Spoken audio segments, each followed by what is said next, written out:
Hi, this is Pastor Heather from Berkeley Hills Lutheran Church with just a couple of random thoughts today. We recently had our first really good watermelon of the season. Let me see if I can show you this lovely watermelon. Nice and red, juicy, delicious. Now, the first one we had, we just devoured immediately. It was so good and refreshing. But I can't bite into a fresh watermelon without thinking about a story from the Bible.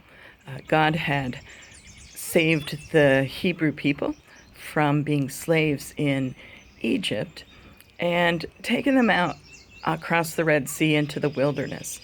And in the wilderness, life was wilderness living. It was rough. There wasn't all the amenities of living at home. And the people immediately started to complain. They were thirsty. They were tired. They didn't know where they were going. Where was God? Why did God bring them out here just to die? And so God responds and provides water from a rock. And the first water is not good. It's bitter. The second water is sweet, beautiful, sweet water. And then the people are like, but we're hungry. And so God provides every single day. God provides manna in the wilderness.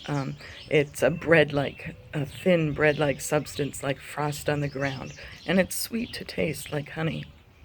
And the people can all they have to do is go out, pick it up and eat it. So they've been slaves. They have had to work for everything they have. They've had to grow their own food.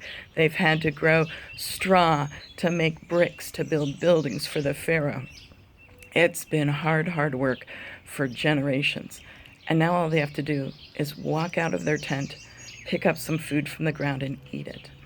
Now, of course, God provides quail a little bit later on. That's a little harder, right? You got to catch the quail and prepare the quail and cook the quail. But quail is delicious and wonderful. But the people complain, and they're like, oh, if only we were back in Egypt where we had watermelon and garlic. Oh, we miss Egypt. Let's go back there. It's funny, right? They would take sweet, juicy watermelon and that flavorful garlic over freedom, sweet freedom. And I know it wasn't hard, or it wasn't easy freedom, but it was freedom. And it was a God-given gift to them. And all they can do is complain. I kind of feel like that when I read Facebook some days, right? Somebody says something really, really nice, and people have to complain. Or we commend people who are kind and gracious, and people have to pick at them. We do this all the time, right? Nothing's ever good enough. Nothing's ever perfect enough, right? We always want something else, something more, something better, whatever we used to have instead of what we have now. But sometimes it's good to appreciate exactly what we have when we have it and be grateful, to find in our hearts appreciation for the bigger things. Today we might be thankful for safety, for a new touch of freedom as things start to open back up.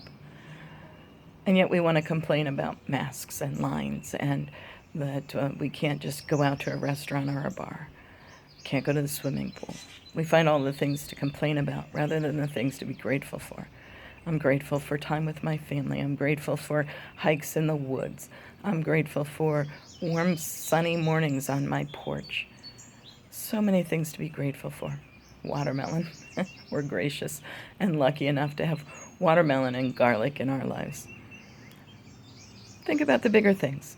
Think about the way that God is protecting your loved ones, and God is taking care of you in these moments. Be grateful for what we have been given, and there'll be a day to go back to having all the things we used to have. Peace on this day.